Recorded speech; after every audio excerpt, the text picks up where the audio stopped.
What is the biggest factor to get injured in a marathon? The biggest factor. Getting run over by somebody? Heat This stroke? study, this study is amazing. The biggest correlation with injuries is that the buyer of the ticket is not you. Like somebody bought the ticket for you.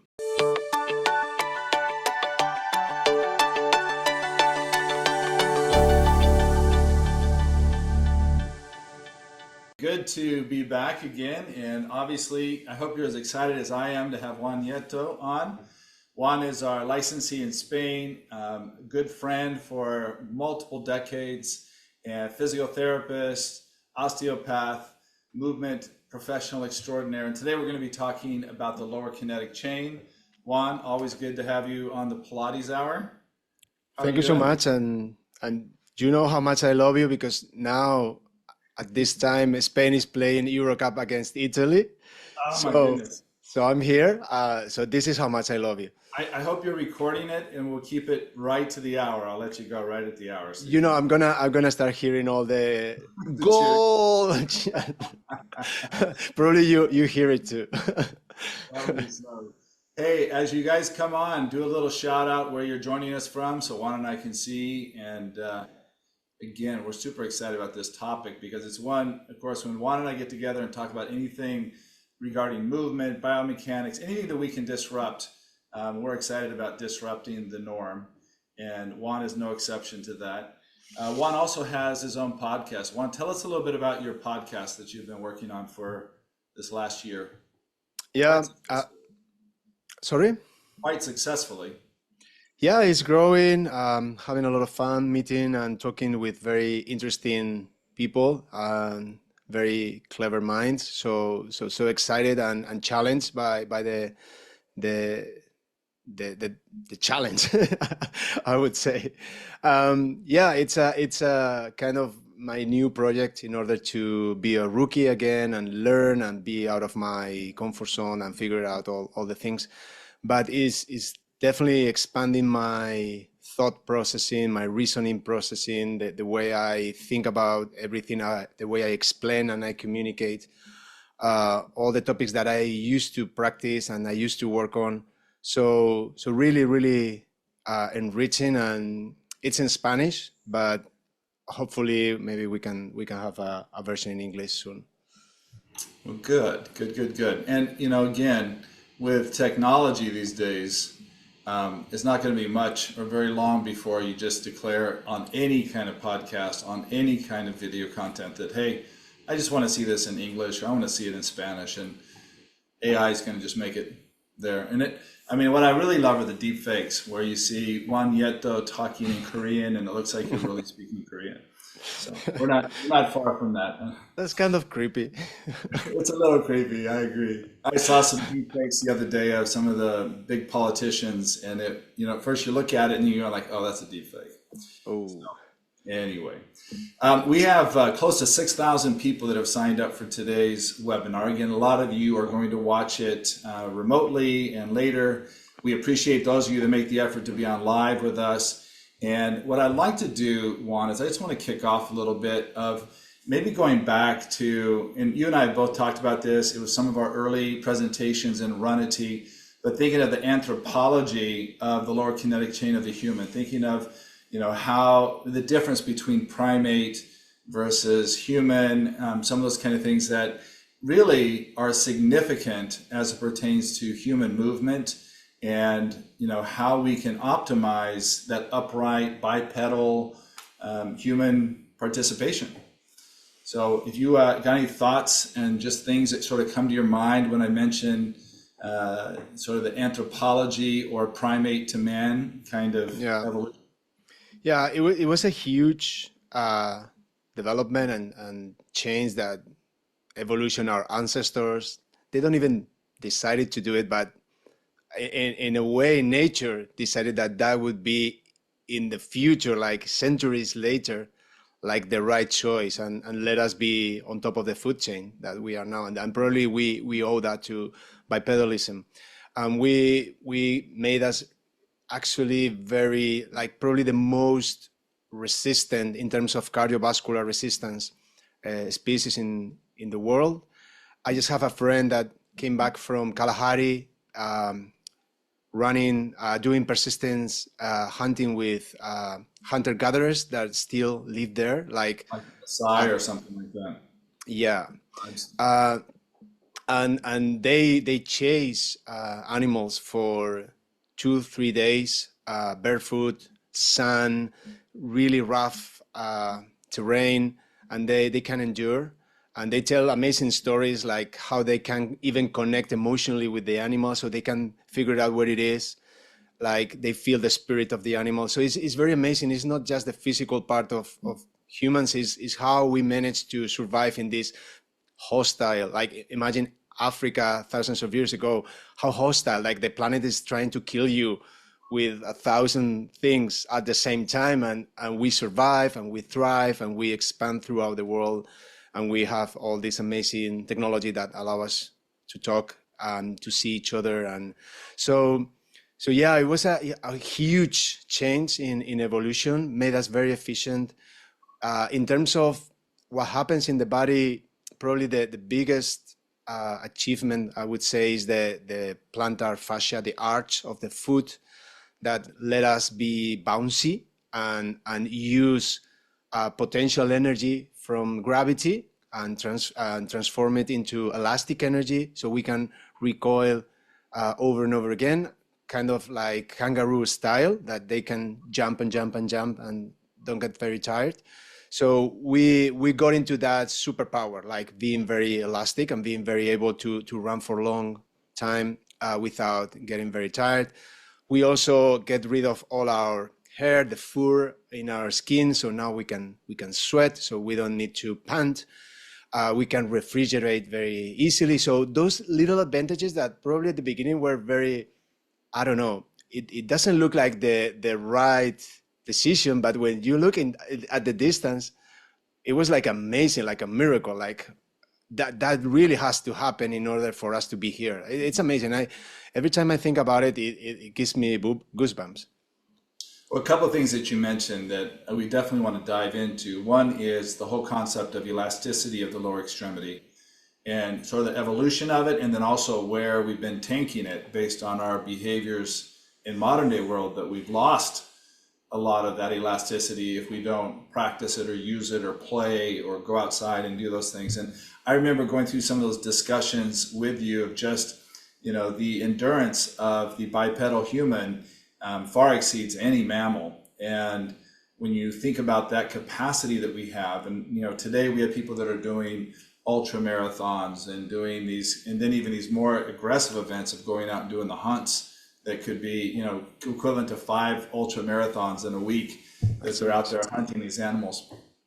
You also mentioned something that we'll come back to, and that is sort of that energetic or spiritual connection to earth through that movement, through being barefoot on the ground, through experiencing the hardship, the sun, experiencing the challenges, and also the camaraderie of being in a pack. I think there's a lot of interesting things there that tie into that.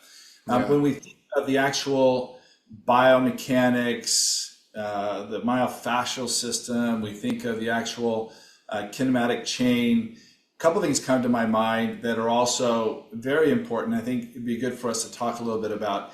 And the change of the size of the pelvis is a big one, that also really allowed us to have center of gravity on one leg pretty easy with the angle of the femur and the pelvis. And something I want to come back to in a little bit is the idea of torque on the knees and on the ankles, that in the last 50 years, medicine and fitness have tried to been getting us away from creating torque, especially in a varus or valgus position or a diagonal, when in reality, we're actually made to do that. We don't train enough for tissue adaptation in normal human behavior. So I want to come back to that. And then the other thing that I wanted to talk about was the connection with the spine of that lower kinetic chain, and thinking of how we have the bicurve and reciprocal motion that's available to us in the spine. Talk a little bit about sort of things you've been working on as far as that kinetic chain and things that are very unique to us as humans, in particular things like the ankle, the knee, the femur angle, the pelvis, the T12 junction? Like, what are some things that pop out to you as being really unique to us, and things that maybe we're not exploring the way we should be doing in our normal daily play and activity and participation in life? Yeah, I would say the biggest feature that I think we are looking away to is the strength and the conditioning of the feet. We have like very sedentary feet, even though we are walking a lot. That in Europe maybe is more common, but in USA, certain areas of the USA, people barely walk. Yeah, suburbia. So, but even if you walk always in this flat pavement with these cushy shoes, adapted shoes, the variability of your stride is very low. I mean, you are repeating over and over again the same movement. So when you try to work with people who are experiencing some sort of knee pain or hip pain or discomfort, even low back pain, and you look at how the feet root into the floor, into the ground, you see that there's something there that is missing. There's very unstable capacity. Like they have very little proprioception, little balance.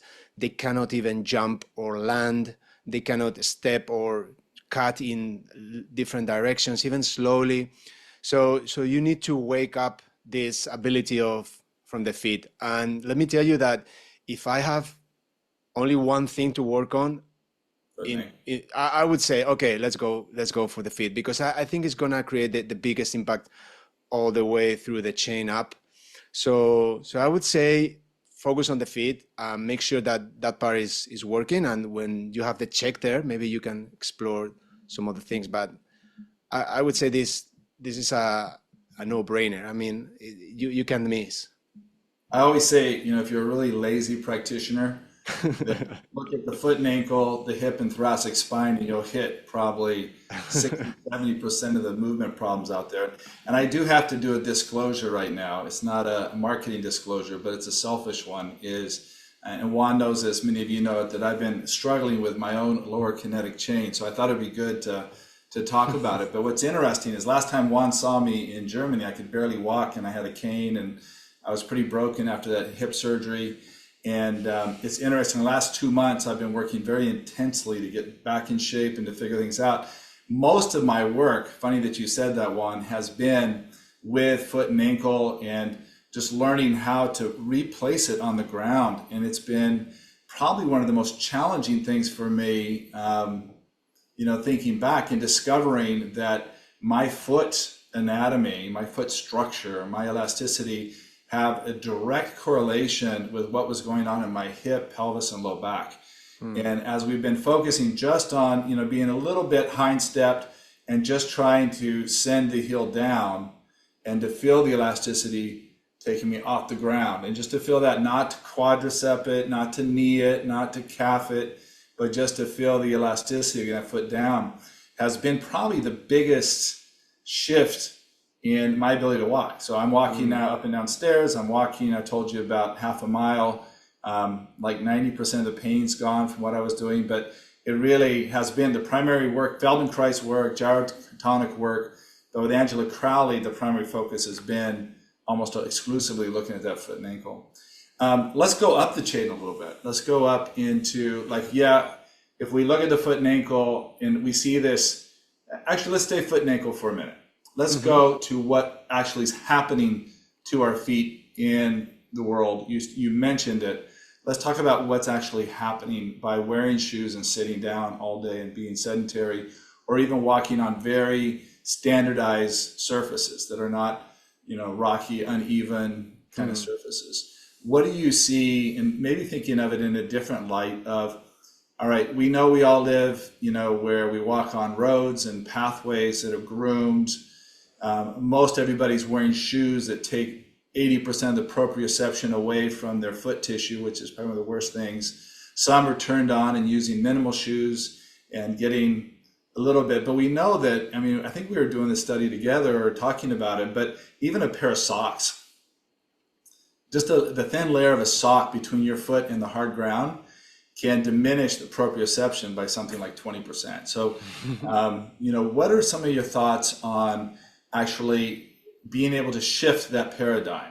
Like everybody's a mover that's on here. Everybody has feet that's on here pretty much, as far as I know. Like, how do we, in your mind, restore that anthropological way of moving that we inherited with our feet, and now we're sort of throwing it down the tubes by sitting all the time? Yeah, so I think most of the people who are watching knows that every time we step into the ground, we break with our heel. So we have this potential energy that is the inertia of our own step.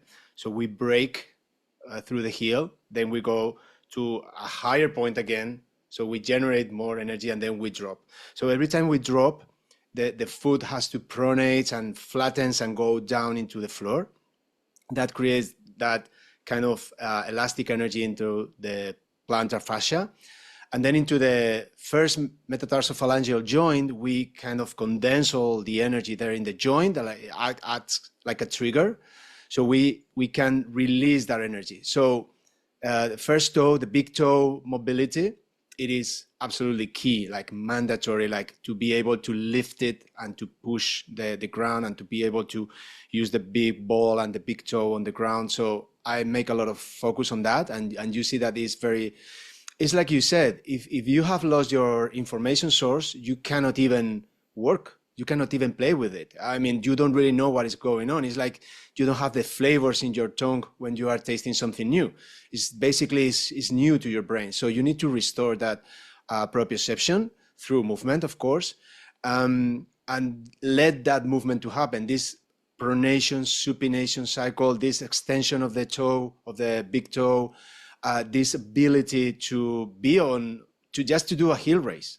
Like you've been doing this for ages with the heel raise test, and we know if you don't have 5 of them, maybe running is not the best idea for you. Maybe walking is just so. Like we lost the capacity to create that kind of force and strength through the lower leg. So I think that is so important to have. So training barefoot, walking barefoot or staying at home barefoot is nice. It doesn't mean that you have to become a radical about it. If you love your Nikes or your shoes or whatever, it's okay to use it. It's okay if you want to run your 30 minutes, 45 minutes with your cushion shoes, that's okay. But try to be the rest of your life, the most of your life, with the less minimal invasive object in your feet, and make sure that you dedicate enough time to work on the feet. So that's why I've transferred quite a lot of my practice to standing. Like I would say 90% of the work that I do is standing or quadruped with a lot of toe extension. But I tend not to be like supine on my back, open chaining the legs. Sometimes you need that. You need that to start. You need that to communicate with your axis, with your spine, with your lower back and all the stuff. I understand. And we came from a tradition of a lot of exercise that put a philosophy and emphasis into that. And I love that.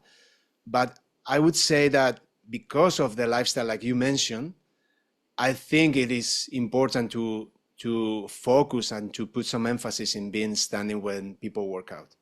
Yeah, I love that. And I think that, exactly what you're talking about, if we think of Pilates or gyrotonic or Feldenkrais work, if we don't see clearly that we have to progress it into bipedal, vertical standing activities, we're missing the whole boat. Like if you have to use the jump board to educate or offload, it is a temporary state.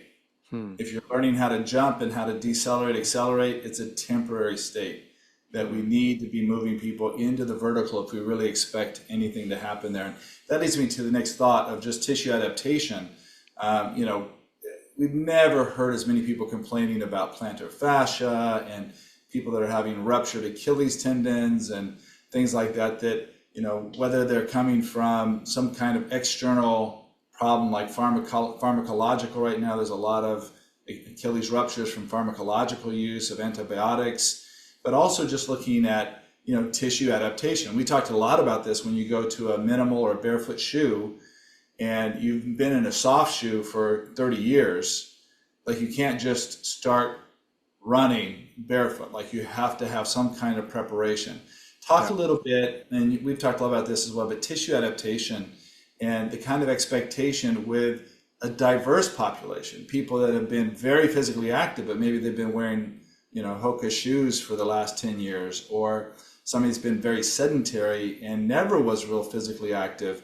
There are clients, we want to work with them in vertical. We want to start re-educating elasticity, but they stand up and their knees collapse, their feet never come out of pronation, their big toes, instead of extending, they collapse into valgus. I mean, this is what a lot of us are seeing on a daily basis with our clients.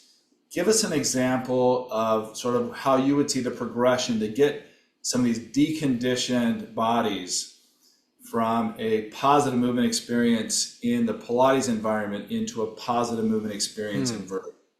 Okay, first, let me point something out of what you said that I think we have to be very clear. If whatever you're doing with your Hokas or whatever is working for you, like you can do all the activity you like, no pain, no complaints, I wouldn't say to change it. I mean, if it works for you, it works for you. I'm not saying your proprioception is going to suck or is going to have a problem in the future. We don't know. So first is whatever is working, keep it, and let's try to progress and to evolve. The second thing is sometimes we pay a lot of attention to static posture changes that we know for a lot of studies and replicated studies and systematic reviews that they don't have quite a huge prediction ability for future injuries. So this idea, flat foot is you're going to get injured, you need to put an orthotic, or valgus is going to rupture your ACL or your hip or whatever.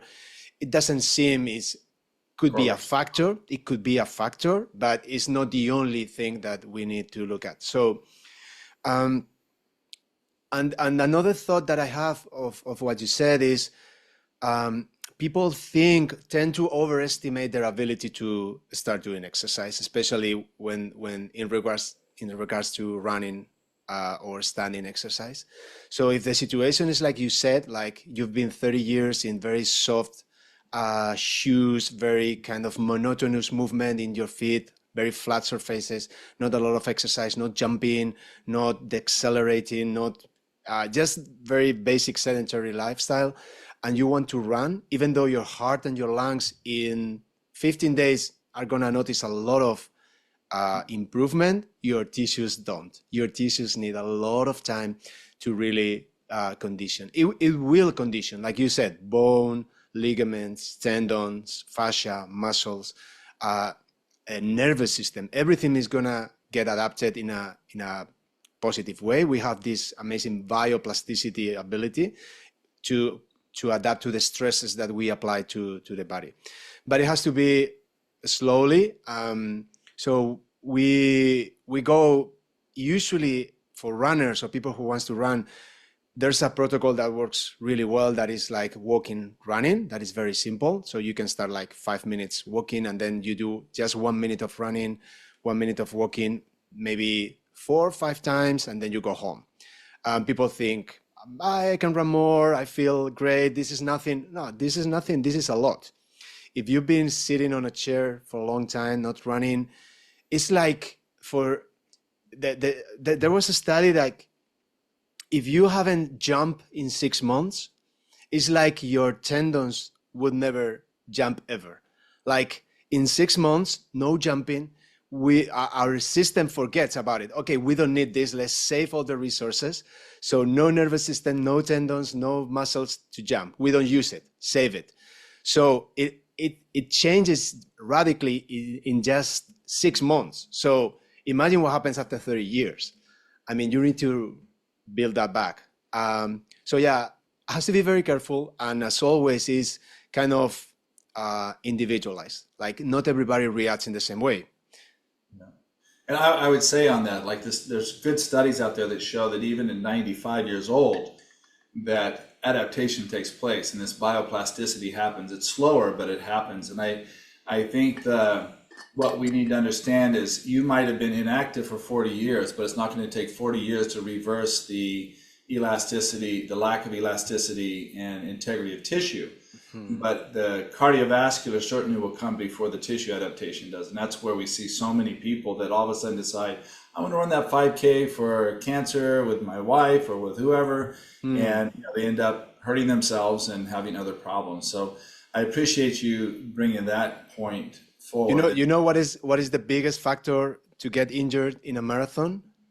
The biggest factor. Getting run over by somebody? This study is amazing. The biggest correlation with injuries is that the buyer of the ticket is not you. Like somebody bought the ticket for you. Oh, isn't that?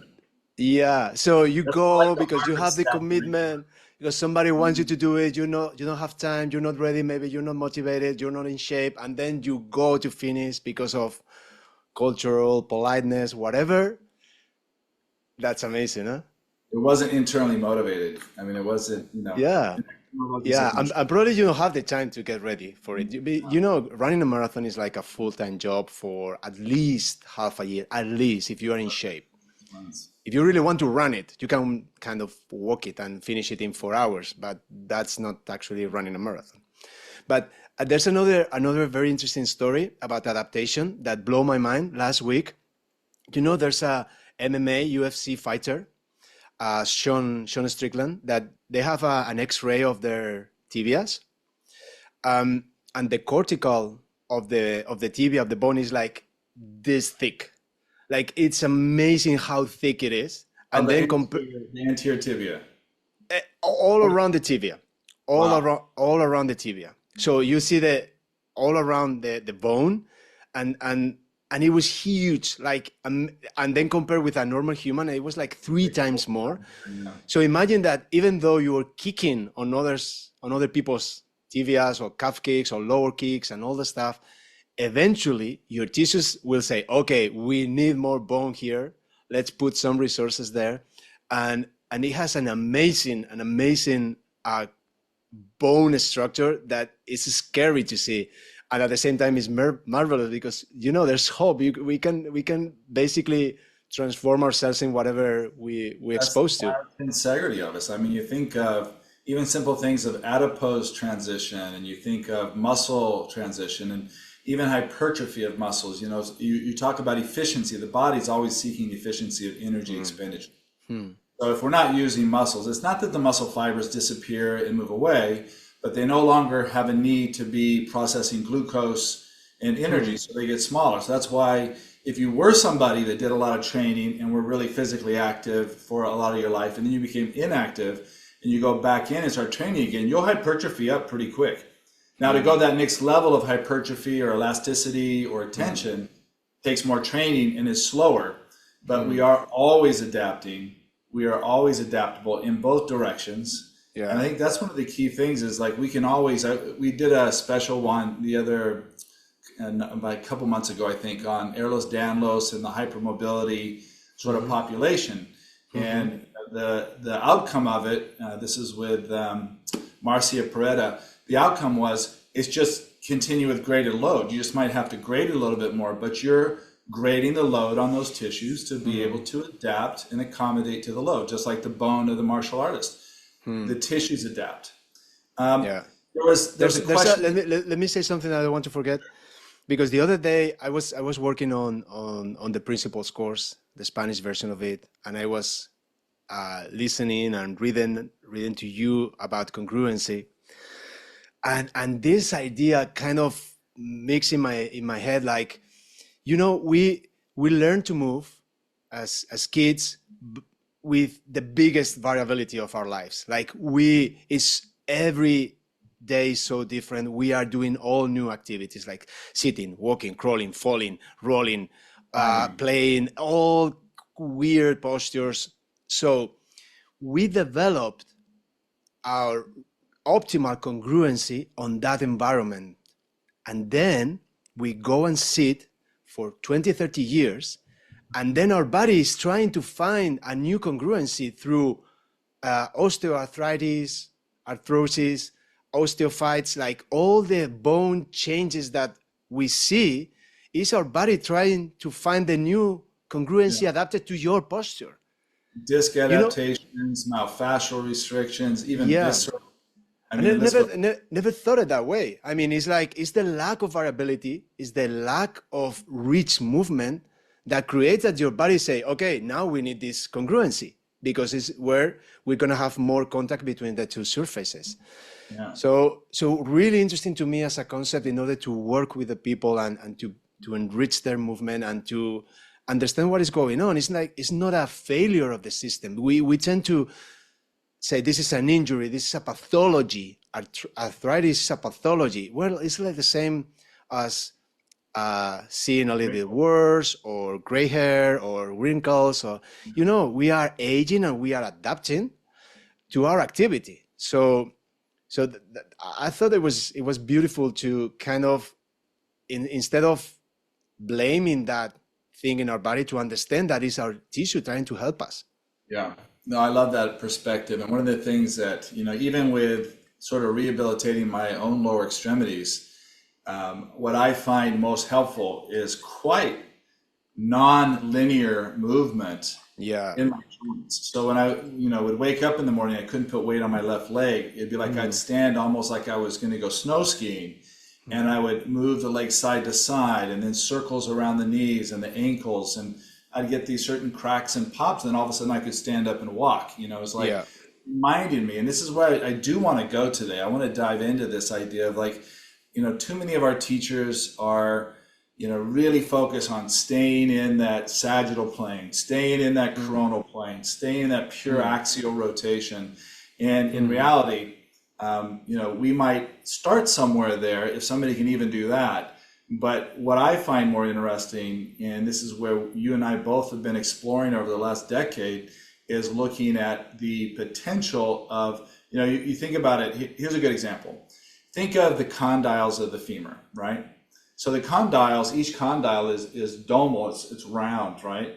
And so in order for you to maintain good compression on the cartilage to feed it, you can't stay in a sagittal movement. You're only going to feed one strip of that cartilage on that femoral condyle. So when we see the degeneration, it's often in the tissue that is not articulating. Yeah. But if you go any farther on that, even you think you are in the sagittal plane osteokinematically, in the joint, your joint is saying, three-dimensional movement. Let's glide, slide, and roll at the same time to create an illusion of sagittal movement. So you're right. Before we jump into arthrokinematics, because that's where we're going, there was a question that came up. Azita Costa asked us what your thoughts were on the toe separators that are so popular now, the silicone toe separators. Everybody's wearing them in the Pilates studios and yoga studios and around their houses. Any thoughts, personally, before I express my opinion, I would like to know. Go for it. Well, one, it feels good if you have bunions. So it's going to feel good to have that separation. I think it could work with things like learning how to get back into that big toe, into true extension with it. But I see people wearing it everywhere. So no longer are we actually loading the tissue. So to me, it might be something you use temporarily or to relieve the toe if you're having bunion pain, but also could be used for just learning how to work through the big toe if you've lost that alignment. But eventually we have to own the alignment and the load in that toe. We can't always rely on it. So I guess that what I'm saying is if somebody has a severe enough hallux valgus or bunion, it could make the difference of them being able to walk or not. So, that could be the case too. It definitely feels better. But what are your thoughts on, or what have you seen with that at all? It's I've used them personally. I've used them with patients in the past, maybe not so much now. I guess I agree with you in this idea, like if the foot is completely twisted inwards, like the big toe is with the bunion, and the first thing that happens is that you lose the tripod ability. Like you don't have a stable surface anymore. And now you go into like a online uh, skates, like the roller skate that, so you just have a There you very go. narrow base and you need to balance more dynamically. So then you also cannot have the access to plantar fascia, the extension of the big toe. So sometimes with people with that kind of foot configuration, maybe you can get a little bit more stability, more wide through the front of the foot, and maybe you can get some movement from there. But I agree, passively is not going to fix anything. I mean, if you are using them, walking barefoot, making sure that the foot is stepping on different surfaces, different inclinations, rocks, like very variable surface, it will definitely train your foot in a different configuration. Maybe that could be a good idea. I actually, I would love to review if there's any science on this. I've never looked at that, but it would be interesting to see if somebody is investigating about that. And I agree with you. Sometimes we use things that are external, that are passive, to clean our consciousness, and say, okay, I spent $15 on the two correctors and that's it. I'm being good with myself. So that's like you said, that is kind of the dark part of those kind of things. Like we believe that we are doing enough and probably don't.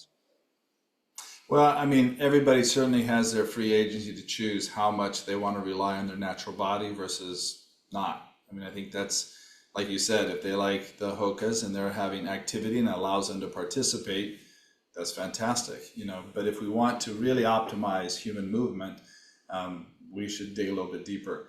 And speaking of digging a little deeper, let's talk a little bit. You said it very nicely, Juan, how the arthrokinematics give us the perception of us moving in certain planes, but the reality is there's a whole lot of stuff going on inside that joint to give that illusion of us being in alignment. And Hmm. this is where it was funny. We just had Eric Franklin at the farm for a week for a retreat, and Oh, we fun. hadn't had Eric for like 20 years, so it was great to have him back and just to play. I mean, everything was play. We played That's for amazing. literally 4 days and explored things. But one thing came up that I thought was fantastic, and it was somebody coming from a Pilates world, and it wasn't our Pilates world, but they were stuck on the need to have a ball between the knees for tracking, to make sure that they'd been taught to squeeze the Gurney ball between the knees to make sure that they were tracking symmetrical on their legs. And Eric had talked a little bit about, it depends if you were actually squeezing the ball or the ball was just occupying space to maintain sort of a spatial alignment versus actually thinking that you needed to squeeze the ball, which would eventually lead to more internal rotation throughout the whole range of motion, which Yep. would defeat that arthrokinematic of the foot to hip. Just sort of your thoughts on how you've best been able to facilitate just natural movement without having to get into deep, arthrokinematic science, without having to even necessarily go into like a bone rhythm concept of just allowing movement to happen naturally, not getting fixated on you got to be aligned, you got to be in this perfect line here when you're doing things, and having the freedom of that exploration, right? So looking for that internal feedback on it. What are your Yeah, thoughts? at the end, all movements are natural. Like it happens in nature, it happens in a living being, so it's all natural. But what I think we add into that is some sort of construct of mental organization that is basically a theoretical framework from a scientist or somebody who told us, okay, this is the way. I would say if you really see a person like walking in the sagittal plane, like in the pure sagittal plane, it would be really weird for us. Like our eyes would say, okay, what is going on? That is that a robot or is that an AI or is that a real person? So I don't think anybody in the world walks or do something in the perfect sagittal plane. So let's embrace asymmetries, let's embrace variability, let's embrace the natural changes that happens. But for me, in order to, so I start from an heuristic or a maxim like the food is made when you want the foot to be stable on the ground, is the part, the sole of the foot is the part that you don't want to move. It's the part that really wants to keep to be stable. Okay, not the rest of the body. Sometimes we focus our attention to be very stable in the core, like no move in the core. Maybe that could be a nice idea if you are deadlifting 200 kilos. Okay, you really want to be very stable in the core. But for functional human activities, the sole of the foot is the one who wants to be stable on the floor. That's why I'm not very fond of BOSUs or unstable dinners, this kind of fluffy, soft toys, proprioceptive things. Well, they call it proprioceptive, but actually ruins your proprioception, because the foot is really made to experience hard, static floor if we want to be stable. So that would be one thing. So with that on mind, with that maximum on mind, every little change and adjustment that happens in the rest of the body is gonna increase the strength, stability of your foot. And if you do a proper work, sometimes we use the opposite element of the squeezing the ball, like using a band around the lower leg or the under the patella or even over the patella. That is not as effective, but the lower the better. If you try to create some movements, you can replicate sagittal plane or whatever, but with the goal of keeping the tripod of the foot steady on the floor, with this idea of taking the knees a little bit over the second toe or even away of the second toe. In 20 seconds, the sole of the foot is gonna tell you that it's working. It's gonna create like some sort of ischemic feeling, painful, nociceptive sensation. Yeah. And it's telling you, I'm getting so tired. Like I'm working and I'm not used to. And that happens very quick. I had that experience just last week with the band around the leg doing the monster walk. Yeah. So having, right, the monster walk. It's crazy. And what I couldn't do on the left ankle was, I couldn't get the foot into pronation when I was weightlifting on it on the left side.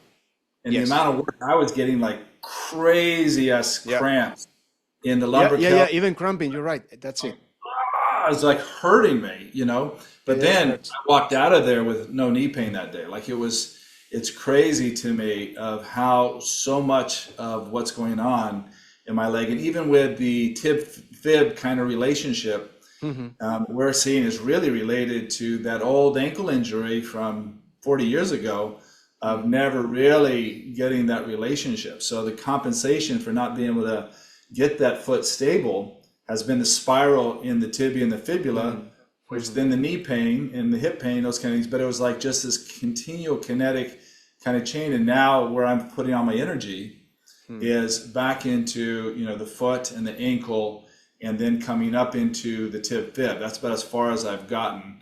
And from the top down, working on just hip extension through the heel, not from anywhere else, right? But that monster walk, when you said the band, I was going like, oh yeah, like my left foot was so cramped up from doing that in the deep, deep, deep arch of the foot, trying to walk like that. I always remember experience I've done with you, I don't know, like 15 years ago, like just playing or testing, if you do an internal rotation of the hip, how fast the movement go into the foot. And you see that for some people, there is no delay. There is no reciprocal movement. There is no distribution of force. So as soon as they go into internal rotation, the foot completely collapses. And it should be a chain of events. This triggers this and this triggers this. And what you see very easily is that every movement up in the hip transfers so quickly and so dramatically into the foot. And that makes the foot to be very like loose sometimes or rigid in other times. It depends if it's valgus or varus. So, but at the end, it doesn't matter the posture, if it's in one direction or another, is how the tissues learn to communicate and learn to accelerate. And when you want to move, for instance, the hip, you want to have your knee quite stable. You want the knee to become a hinge, like to be able to transfer a lot of force very efficiently in a hinge sagittal way. That's the condyle design. Is because you want to move a lot of force there, and you are not interested in so much movement there in other planes. So the problem is when we don't have enough movement in the hips, the knee has to replace. The same idea is that when we have a lot of movement in the ankle and the knee, the hip has to be very rigid because you need to get some stability somewhere. anywhere. So you Yeah. can be completely loose or you can be completely rigid. So it's a balance. So there would be changes. And I think that the beauty of what we do is that we are kind of expert in do an assessment of what is going on with movement. And and you know, because we have been discussing this a lot, is I'm more fond of a qualitative kind of assessment instead of quantitative. Like, okay, what I see, what is the taste, what is the rhythm, what do I feel about this relationship between the foot and the knee and the hip, and so and just to try, okay, let's try to add a little bit more this in this joint. It's just a test and see what happens. And like you said before, maybe that can have a dramatic effect in your symptoms, just because the changes in the nervous system that just delivers the force somewhere else.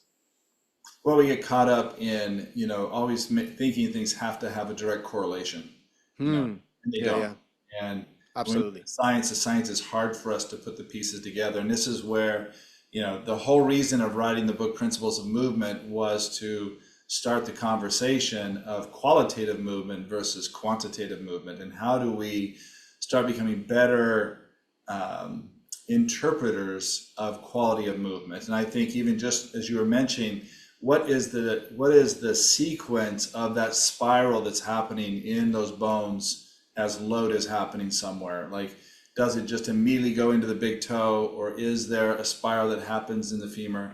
It's like, as you were talking, I was thinking the one of the number one orthopedic injuries is the knee, right?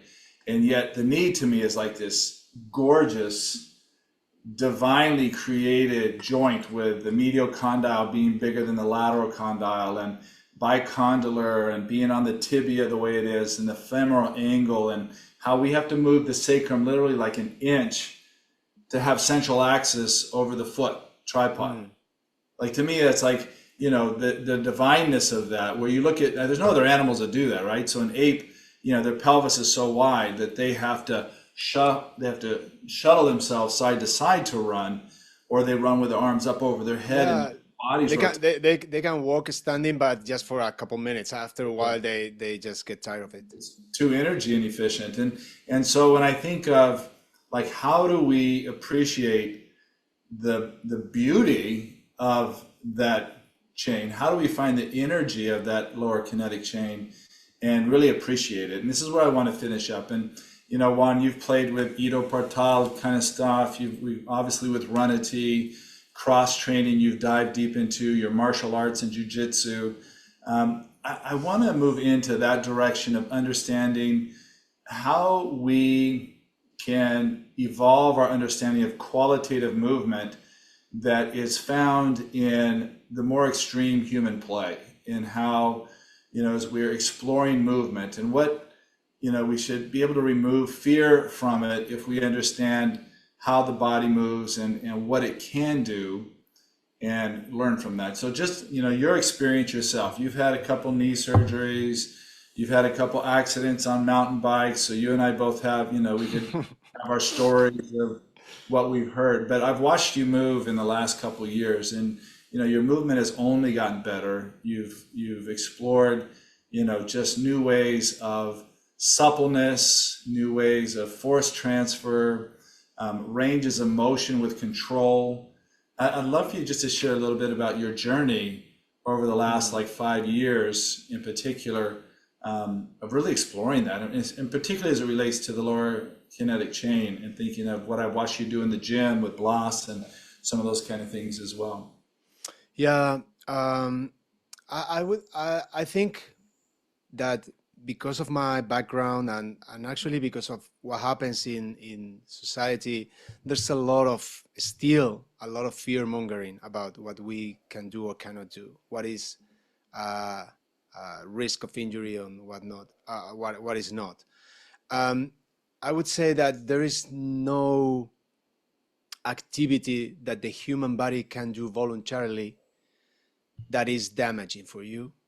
The problem is that maybe your tissues, your nervous system, even your mind, even your spirit. Now I'm very profound. I owe this to you. You're not ready. You're not that person yet. You know what I mean? It's like you are not that person. You are in a previous iteration to become another person. And then you get rid of fear. And when you get rid of fear, you get a little bit of wisdom. And when you get a little bit of wisdom, you get a little bit of arrogance. And then you need to be humble again. And then you need to understand. And for me, the journey is martial arts. The journey is jiu-jitsu. It's just to be put on place every day on the mat, and then you see like body gets injured, gets pain, but it recovers and it is resilient, it's anti-fragile. Out of the sudden, through this idea of compounding, like showing up every day, you transform, and 5 years later you realize, oh, this is different, my mind is different, my spirit is different, my body is different. It is very special, I guess, in jiu-jitsu because we have these submissions. Like we want to lock a joint and break it, but we never break it. We tap. And this I had some sort of revelation, like all submissions that are not chokes are through rotation. Like we use rotation to create an Americana or a Kimura or a footlock. There's some straight bars, but not too many. So I think this is something that I'm kind of using now. And in my training with Blas, what you see is like we go into strange rotational movements. Yeah. So we protect and we kind of create some immunity to rotational injuries. And we also accelerate and create a lot of power through rotation. Because even though we are running, if your internal rotation is not there, you're not going to load the glutes and the adductors the same way. So you really need this internal rotation. If you really need to go into a full deep loaded squat, you need a lot of internal rotation in the hip. So we work a lot on that. And again, we come from an environment of quite sagittal movement, quite low load, low speed, that is okay and it's perfect for a period of time for a particular people. That philosophy is really useful. It's still very useful for me when I get injured, because it kind of resets everything. It lets your nervous system to heal and to feel able again, like you can do something. But I think the biggest change is to be exposed to things that are very scary, I would say. I love, sorry, Juan, I wanted to, it's like the idea of, and this is something we've said for years, but creating a positive movement experience without fear or without pain. And, maybe we can ease up a little bit on the without pain, because a lot of times too, we need to move into that pain sometimes also in certain ways, as long as we know that our head's on straight. So it's like, if we're afraid of the pain, that's worse than if we're not afraid of the pain in some regards, right? And if you're too far the other way, it's all that in the bell curve. But what I was thinking of as you were talking is, it's like, we want everything, especially in the Western world, we want everything now. Like, I want to be a jiu-jitsu fighter now. I want that brown belt, in 1 year is my goal. And it's just not going to happen. Not a legitimate, right? No. And I think that the key here is that our job as movement practitioners is to keep progressing them towards what they want to participate in with these successful movement experiences, removing fear and creating success, but also pushing them to places where it exceeds their expectation. You've heard me say this a number of times too, is a successful movement experience that exceeds their expectation. And if we're not hitting those marks that are going towards the activity they want to participate in, what did you call it, Juan? We're just being butlers, Pilates butlers or something like that. That was the term you used. But I Something like always that. say gum holders, you say butlers. But the idea is like, do we really take our clients and really understand what they want to participate in to be whole? And this is part of the spirituality aspect of it, Yeah. to be whole. And do we motivate them to find something that they want to be whole in, right? We can't tell them what to be whole in, but as they identify, like one of my best friends just said, he's getting ready to climb Mount Whitney. And Ron has had, shoulder surgeries. He was a high jumper, world-class high jumper, 7'6", I think was his height, high jumping. So he's had a number of injuries, but everything he's focusing on now is getting him ready to climb the tallest mountain in the United States. 70% of people fell on that climb. But it's his motivation. And so he is working step by step to prepare himself to be successful with it and give it his best shot, right? So we're 60 years old now, and he asked me if I wanted to go, and I said, no, I don't think so. But I have other goals. Climbing Yeah, yeah, Mount yeah. is not But my but goal. it is interesting, like you said before, like we want these linearity mechanistic explanations, like the easy, but it is not. And last Tuesday in my jiu-jitsu class, I was rolling, I was practicing, and I don't know why I felt amazing. And I think it's the first time in the 2 years I've been a blue belt that I really feel that I was a blue belt. And Mhm. it happened out of the sudden. Out of the sudden, my You whole are looking for being it. Yeah, understood a lot of things. And yeah. I didn't know why it was happening, but I was doing it amazingly well. And I felt like a blue belt. And my teacher told me, maybe you're ready for the purple. You know what I mean? It's like Uh, this idea of the belt is not who you are, is what you commit to become. And it's beautiful. It's beautiful. You have the purple belt, you're not ready, but you are going to become a purple belt. So that's amazing. For your friend is the climbing the mountain. For you will be whatever with your chickens probably, or traveling the world and enjoying and doing your activities that you love. So we all have our little. Hopefully we have our little goals, and we need to pursue them. But I would say let's remove emotion. Like don't put labels on it. Like this is good, this is bad, this is fast, this is slow. It is what it is. It's your process. Don't try to yeah, qualify it. It is what it is. yeah. What the only thing that you can do is to show up. Go to the next day, give the next step, do as much as you can. When you cannot do it, don't hurt yourself so much, but make sure that next day you are there.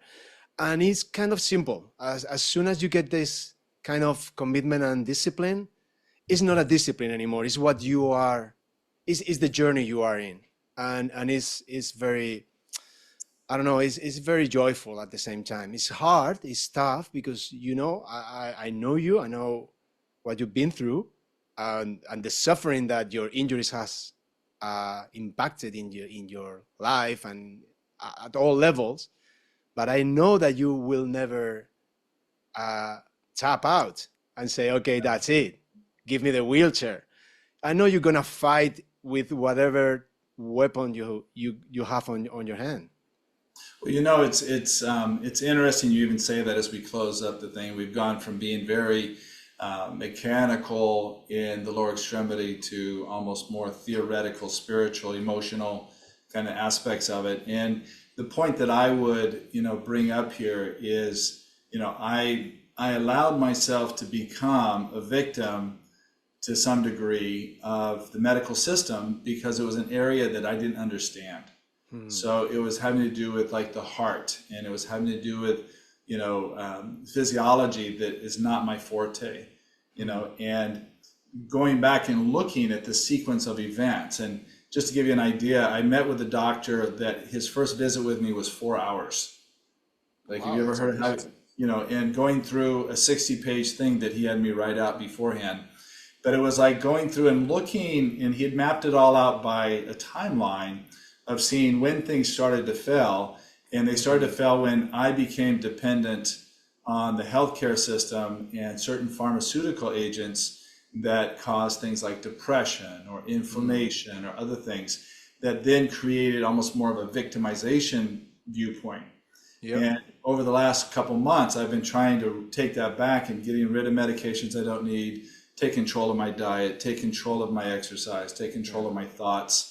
And just in 2 months, I mean, it's made a huge difference. But even just in the last 2 weeks is where I've started to see the biggest gain. And knowing that, and it's like, it would be easy for me to say, shame on me, I know better. But when you're you don't know.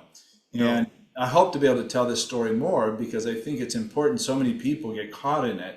And, we just spiral down. And if I kept spiraling down with, oh, this doesn't feel good, then take this medication. This medication hurts your stomach, take this medication. Oh, that causes this. Well, and it's like, it's a huge storm.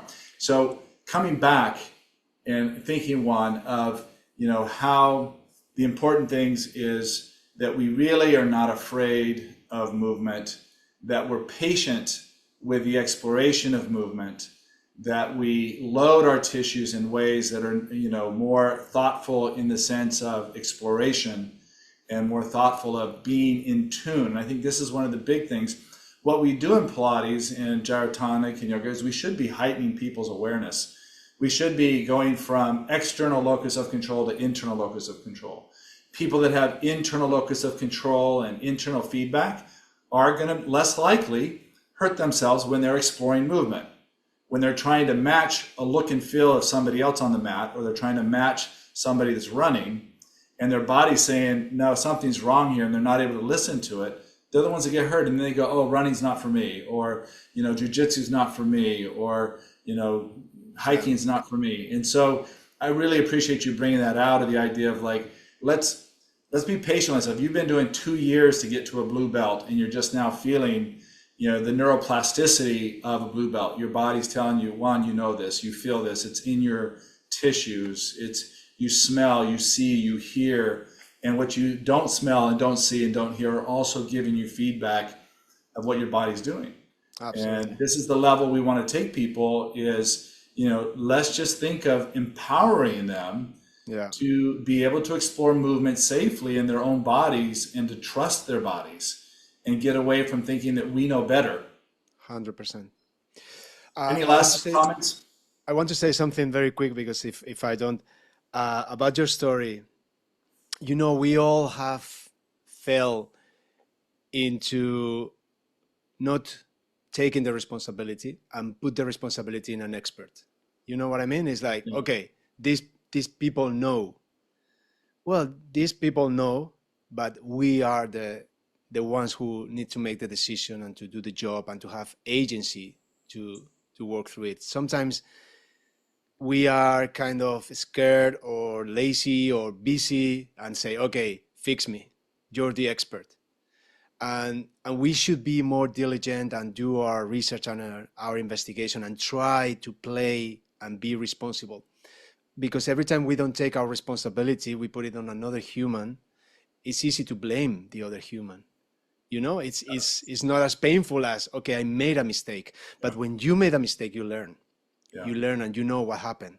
So it's a very powerful story. I think happened to many, many people. I think we, as agents, as people who work with injured people in pain, we has to promote that philosophy of you are the responsible of your own health. You need to take care of yourself. You have to recover your agency. You cannot feel hopeless about the situation. It's not that you need me. I'm just a guide. I'm just a mirror that is a little couple steps in front of you with my own story of injuries. And maybe I can give you some tips for you to become responsible of yourself and to make your own decisions.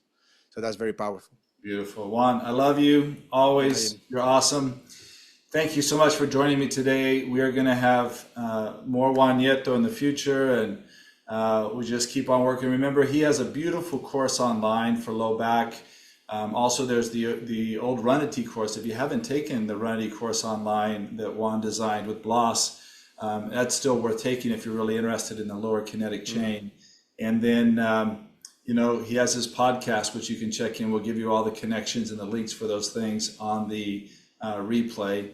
Thank you, Juan. Next week, we have Alexander Bolander from Germany. We're going to be talking about neural rehab and neuroplasticity with him. So hopefully you'll join us next week and tell some friends. Above all things, everybody, have a wonderful time this weekend and be kind and keep bringing the world physical, emotional, and spiritual alignment. We'll have an awesome weekend. Thank you, Juan. Thank you, brother. Bye, everyone. Bye-bye.